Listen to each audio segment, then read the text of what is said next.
So let's take a look at the ping command. The ping command can tell us if we're able to access a server using using the ping command, which is the ICMP protocol. The thing about ping is it only tells us that we can get to something with ICMP. Let me show you an example. So I'm going to type ping on my Linux machine, and I'm just going to do Google.com. So I'm pinging Google.com, and you can see here I clearly can access Google.com. And not only does it show me that I'm able to get to Google.com, but it also shows me the actual IP address that it's resolving to, which is kind of useful. That's something useful to see.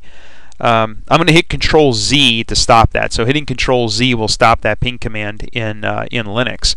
In Windows, it's a similar command. So I'm going to type ping Google.com, and it's going to try to ping Google, and there it is. So it's a little more concise, but basically gives me the same information. It tells me how long the round trip took. So on here, my time to live is 56. On Linux, it was 57. But you can see here I got 21 milliseconds, then 12, then 13, then 13. Over here in Linux, it was anywhere from 16, 15. So it was all around 16 milliseconds on my Linux system. You can see there the time. So that's how long it actually took for the ping to get from my machine to Google, and then for me to get a response back from Google.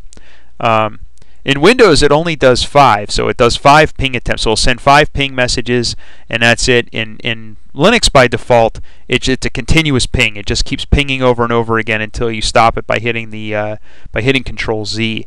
In Windows, you could do the same thing. So I'm going to do ping. Actually, I'll just hit the up arrow key and bring it back up. But I'll do /T on the end, and that will tell it to just continue pinging over and over and over again. So I can continually see, I can see it pinging. If I'm looking for any packets that are getting lost over time, you can see here that at some point the packet jumps to a 24 millisecond for the round trip time, and then it drops back down again. So by using it continuous, you can see a little more information. And again, Control Z, just like in Linux, to stop it. Or actually, I'm sorry, Control C. You hit Control C to stop it in Linux.